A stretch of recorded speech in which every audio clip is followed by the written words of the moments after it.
السلام عليكم ورحمة الله وبركاته. أهلا بكم في قناة كروشيه يوتيوب مع سهام البنهاوي. النهاردة هنعمل بلوفر سهل وبسيط لسن 3 سنوات زي ما احنا شايفين كده، بصدر مستطيل، الأكمام زي ما احنا شايفين بغرزة زهرة اللوتس.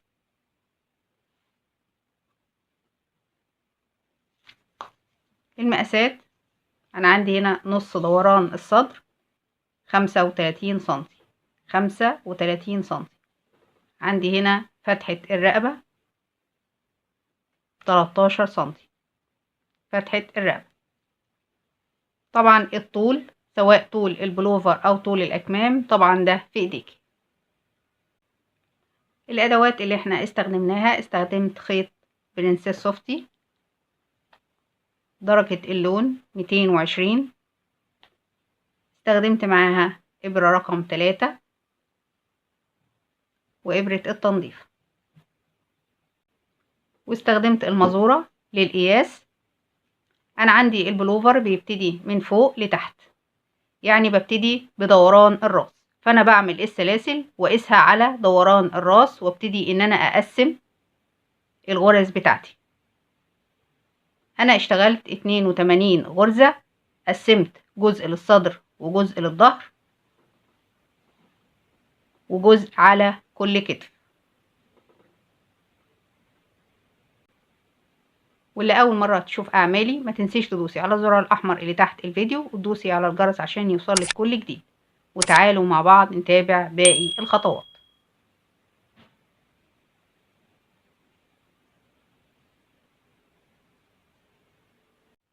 اول حاجة نعمل السلاسل بتاعتنا. هنشتغل 82 سلسلة، 1 2 3 4 5 6. اكمل وارجع له. انا كده اشتغلت 82 سلسلة، هفردها بالطريقة دي.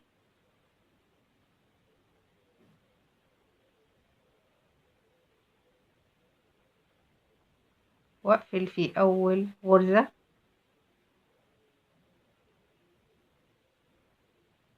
واضم اخر غرزة واول غرزة بمنزلقة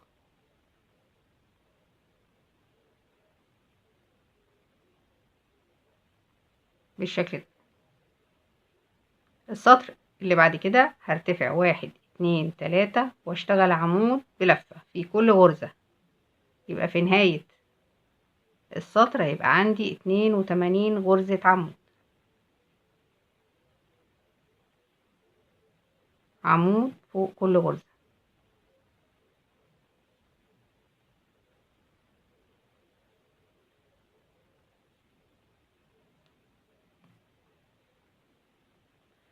انا كده وصلت لنهاية السطر وعديت العواميد، طلعوا معايا 82 عمود. هنقسمهم ازاي؟ احنا قلنا الاول بناخد السلاسل على دوران الراس. انا عندي الصدر هعمله مستطيل، هقسم ال 82 غرزة ازاي؟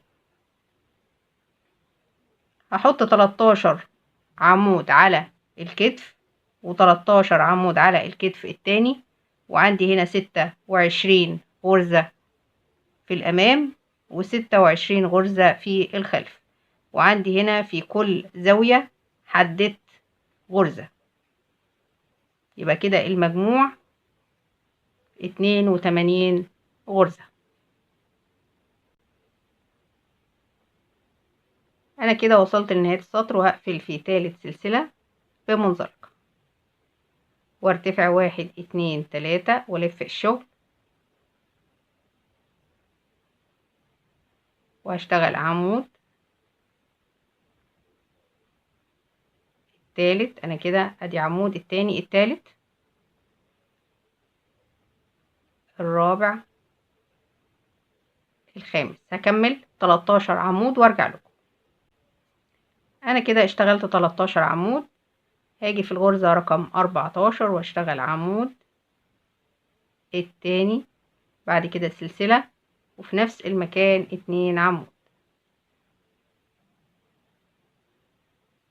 بعد كده هشتغل 13 عمود، 1 2 3 اكمل ال13 عمود وارجع لكم.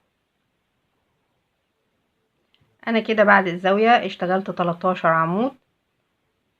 هاجي هنا في الغرزة رقم 14 واشتغل غرزة صدفة، عمود التاني، بعد كده سلسلة وفي نفس المكان 2 عمود.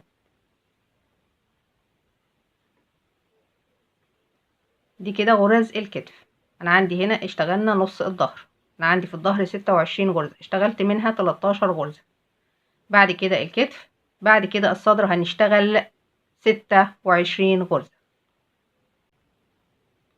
انا كده اشتغلت على الصدر 26 غرزة عمود زي ما احنا شايفين كده.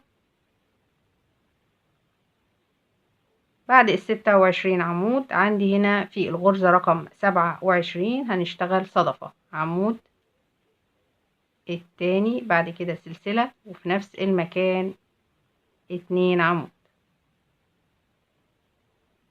بعد كده هنشتغل الكتف، هنشتغل 13 عمود زي الكتف الاولاني بالظبط.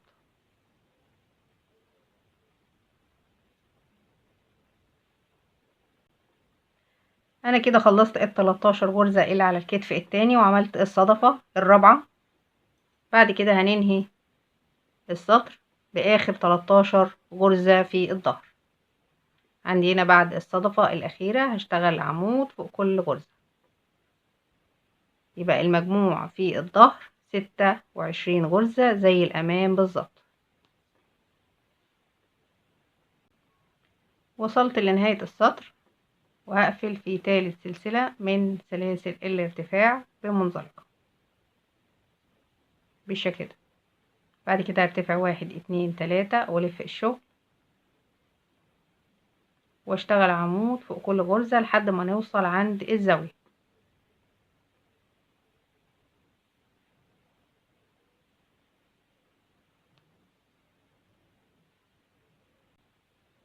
وصلت عند الزاوية زي ما احنا شايفين كده، احنا عندنا غرزة الصدفة عمودين سلسلة عمودين. هنشتغل عمود فوق كل غرزة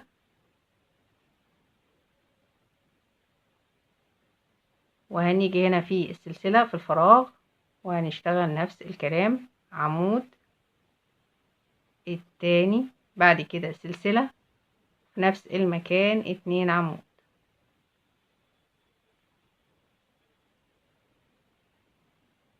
بشيل الماركر بحطه هنا في السلسلة. عندي هنا العمودين التانيين اللي موجودين في الصدفة، بشتغل برضو عمود فوق كل غرزة. بعد كده بشتغل الغرز اللي موجودة على الكتف، عمود فوق كل غرزة. وصلت عند اخر زاوية، طبعا بنشتغل نفس الخطوات، عمود فوق كل غرزة لحد ما بنوصل عند الزاوية. عندي هنا عمودين سلسلة عمودين، بشتغل عمود فوق كل عمود.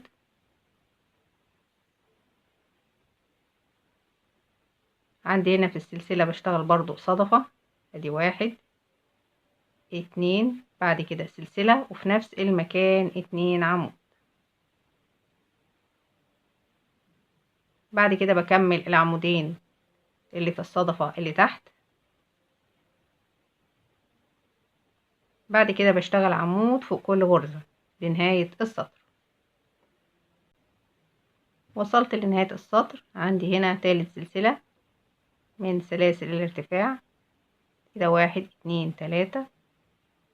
هدخل في تالت سلسلة واشتغل منزلقة، بعد كده 1 2 3 بمثابة عمود والف الشغل واشتغل عمود فوق كل غرزة برضو لحد ما اوصل عند الزاوية واشتغل الزاوية، واشتغل عمود فوق كل غرزة لحد ما اوصل عند الزاوية واشتغل الزاوية، وهكذا لنهاية السطر. نفس الخطوات اللي احنا اشتغلناها في السطر اللي قبل. انا كده خلصت السطر وارتفعت 3 سلاسل، وبتشتغلي بنفس الخطوات لحد ما بتوصلي لنص دوران الصدر المناسب. هنشتغل سطر فوق سطر لحد ما بنوصل لنص دوران الصدر المناسب. انا كده وصلت للمقاس المناسب. اشتغلت 10 ادوار، 1 2 3 4 5 6 7 8 9 10.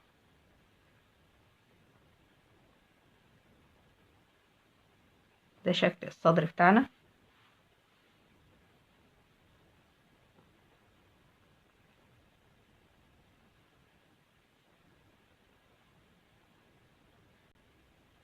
انا كده اشتغلت نص الظهر، وصلت هنا عند الزاوية. هشتغل عمود جوه السلسلة، عمود واحد، بعد كده اخد سلسلة واحدة واروح على الناحية التانية، وعندي هنا في السلسلة اللي في الزاوية هشتغل برضو عمود. بعد كده هشتغل عمود فوق كل عمود لحد ما اوصل عند الباط التاني.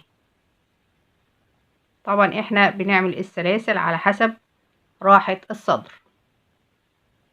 عايزة تزودي عن كده طبعا ده على حسب دوران الصدر للطفل.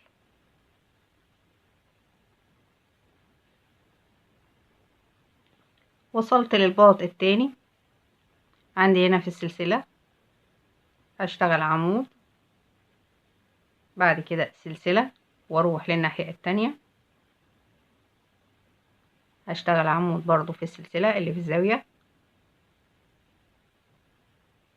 بعد كده اشتغل عمود فوق كل عمود او عمود فوق كل غرزة لنهاية السطر. دي كده فتحة الدراع. وصلت لنهاية السطر، وعندي هنا في تالت سلسلة هشتغل منزلقة، هقفل السطر بمنزلقة.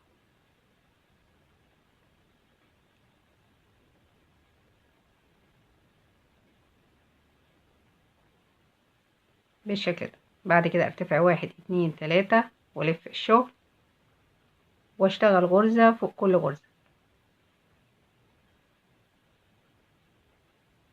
عمود فوق كل عمود.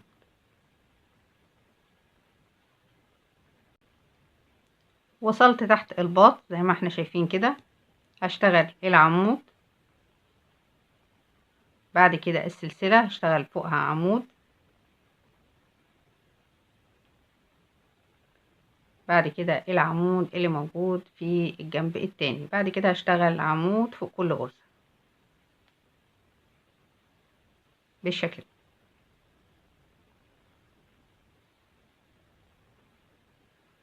انا كده خلصت السطر، وبنشتغل غرزة فوق كل غرزة لحد ما بتوصلي للطول المناسب للطفل. اكمل وارجع لكم. زي ما احنا شايفين دلوقتي احنا خلصنا الطول المناسب. طبعا انت بتعملي على حسب طول البنوتة، وعملت هنا الكم الاولاني وهنعمل مع بعض الكم التاني. انا هاجي كده من تحت الابط، الغرزة اللي احنا اشتغلناها في البلوفر من تحت الابط، هسحب الخيط بالشكل ده،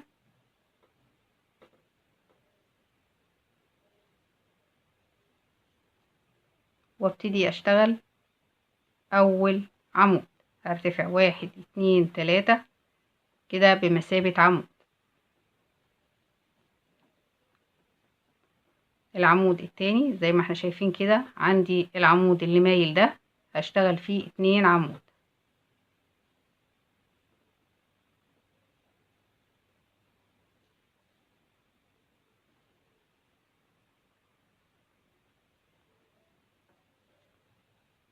بالشكل ده.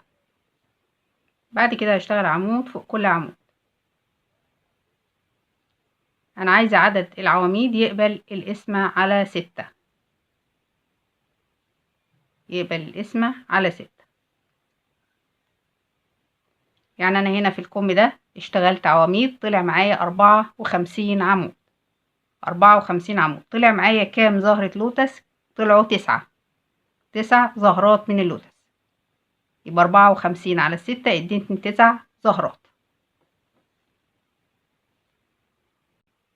وصلت لنهاية السطر واقفل في تالت سلسلة، ادي 1 2 3 بمنزلقة. السطر اللي بعد كده هرتفع سلسلة وفي نفس المكان غرزة حشو. طبعا بنعد العواميد بتاعتنا، العدد يقبل الاسم على 6. بعد ما اشتغلت حشو هرتفع سلسلتين واسيب غرزة تانية، وفي التالتة هشتغل عمود، سلسلتين وفي نفس المكان عمود. بعد كده سلسلتين واسيب غرزة التانية وفي التالتة حشو، سلسلتين واسيب غرزة التانية وفي التالتة عمود، سلسلتين وفي نفس المكان عمود.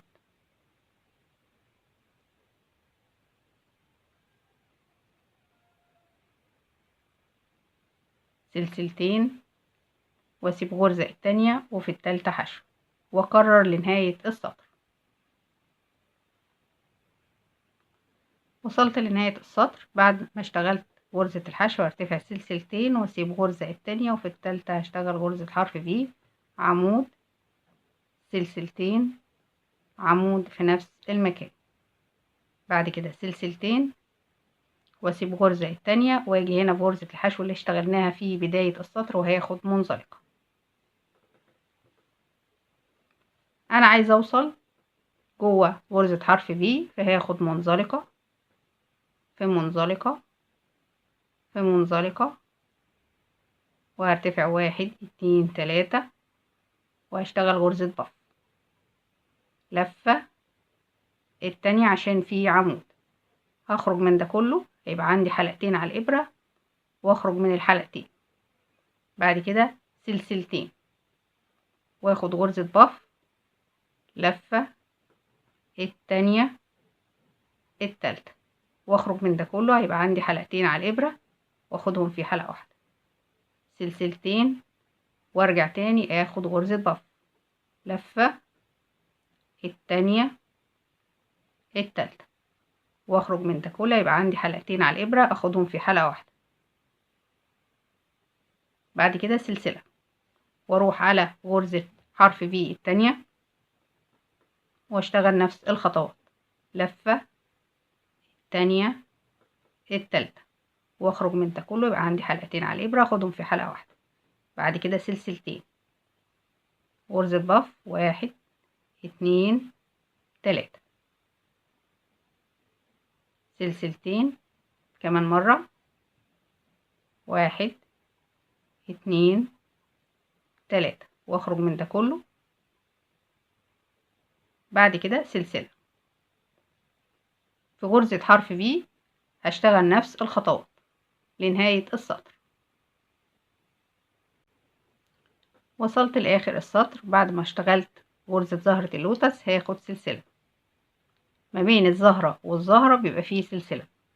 هاجي هنا اقفل في أول السطر بمنزلقة، وهدخل هنا في الفراغ بمنزلقة، وارتفع 1 2 3 بمثابة عمود وسلسلة مسافة. هاجي هنا في الفراغ التاني واخد عمود، سلسلة مسافة، الفراغ اللي بعده عمود، سلسلة مسافة. في كل فراغ هشتغل عمود، وبعد العمود سلسلة، عمود، سلسلة، عمود، سلسلة، وهكذا لنهاية السطر. وصلت لنهاية السطر. عندي هنا آخر فراغ هشتغل عمود، بعد كده سلسلة، واقفل في تالت سلسلة من سلاسل الارتفاع، 1 2 3 بمنزلقة بالشكل ده. بعد كده هدخل في الفراغ منزلقة وارتفع 1 2 3 بمثابة عمود، واشتغل عمود جنب الارتفاع. في كل فراغ هشتغل 2 عمود، عمود التاني، الفراغ اللي بعده عمود التاني بالشكل ده.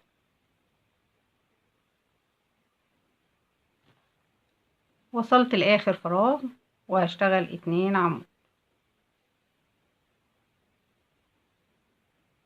بعد كده هقفل في تالت سلسلة بمنزلقة،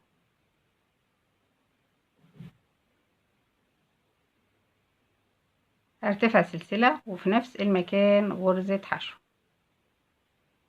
بعد كده هرتفع سلسلتين واسيب غرزة التانية وفي التالتة غرزة حرف في، عمود، سلسلتين عمود، سلسلتين، واسيب غرزة التانية وفي التالتة حشو، واكرر السطر اللي احنا اشتغلناه في غرزة حرف في. وصلت لنهاية السطر بعد ما اشتغلت منزلقة. عايزة هنا اوصل في قلب غرزة حرف في، هاخد منزلقة في منزلقة في منزلقة، وارتفع 1 2 3 واشتغل غرزة بف، لفة التانية عشان في ارتفاع 3 سلاسل. هخرج من ده كله، هيبقى عندي حلقتين، واخرج من الحلقتين بعد كده سلسلتين واشتغل البف التانية،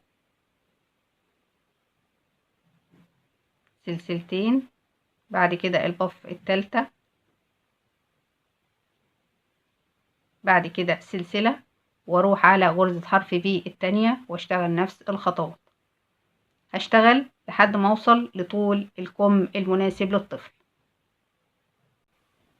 انا كده اشتغلت 4 مجموعات زي ما احنا شايفين. طبعا بنبتدي سطر عواميد، بعد كده سطر اللي هو فيه غرزة حرف في، بعد كده سطر زهرة اللوتس، بعد كده سطر عمود سلسلة عمود، وبنكرر نرجع نكرر نفس الخطوات. سطر العواميد، بعد كده الفي، بعد كده اللوتس، بعد كده عمود سلسلة عمود، لحد ما بتوصلي لطول الكم المناسب. دلوقتي هنبتدي نعمل الاسورة. هنرتفع سلسلتين، وهناخد العمود التاني مع العمود الاول تناقص كده، تناقص، بعد كده العمود التالت والرابع تناقص. كل عمودين هنشتغلهم مع بعض تناقص، عمود التاني هناخدهم في حلقة واحدة كمان مرة، عمود التاني تناقص لنهاية السطر. وصلت لنهاية السطر وهقفل في أول غرزة اللي هي أول غرزة تناقص. بعد كده نرتفع 1 2 3 بمثابة عمود، واشتغل عمود فوق كل غرزة، عمود فوق كل غرزة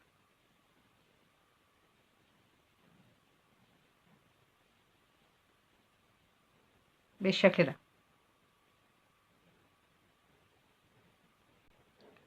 وصلت لنهاية السطر وهقفل في تالت سلسلة.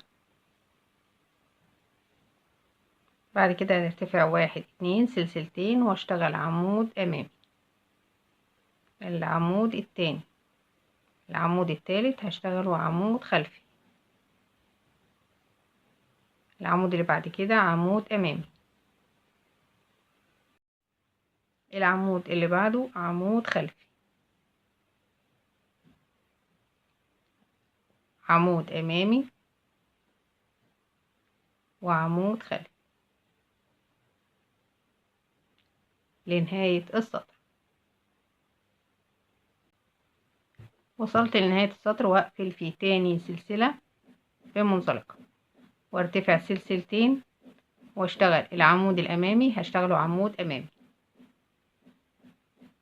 والعمود الخلفي هشتغله عمود خلفي، أمامي خلفي لنهاية السطر. أنا دلوقتي اشتغلت 4 سطور عمود أمامي وعمود خلفي، ادي 1 2 3 4. انت عايزة تطولي عن كده طبعا ده بيرجع لك. بدخل هنا في تاني سلسلة واخد منزلقة، واخد سلسلة الأمان وأقص الخيط، واجيب إبرة التنظيف عشان انضف الخيوط. يجي هنا في ظهر الشغل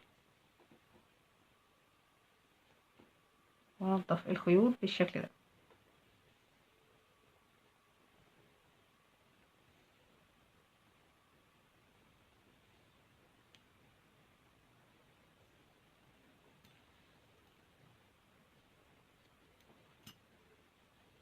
بالشكل ده، دي كده الاسود.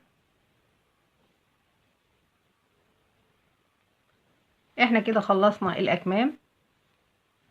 طبعا زي ما قلتلك الطول في ايديك، عايزه تطولي عن كده طبعا ده بيرجع لك.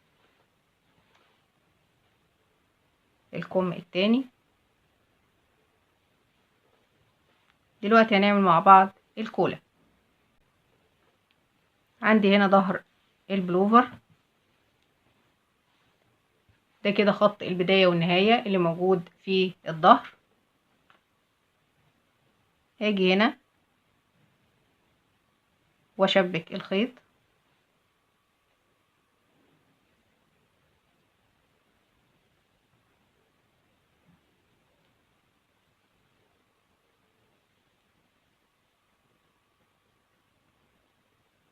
وارتفع 1 2 3 واشتغل عمود امامي وعمود خلفي زي ما اشتغلت في الاسوار، عمود امامي وعمود خلفي. لو نفتكر مع بعض احنا في بداية البلوفر اشتغلنا اول سطر عواميد،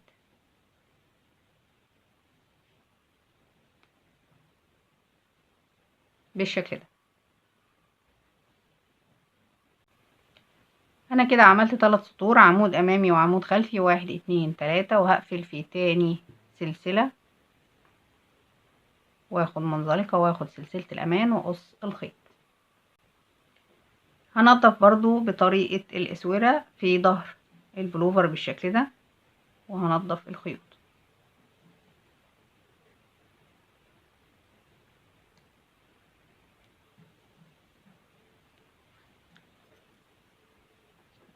ممكن كمان بغرزة الكم اللي هي غرزة اللوتس نعمل منها جيب على جنب البلوفر، بيبقى شكله حلو جدا.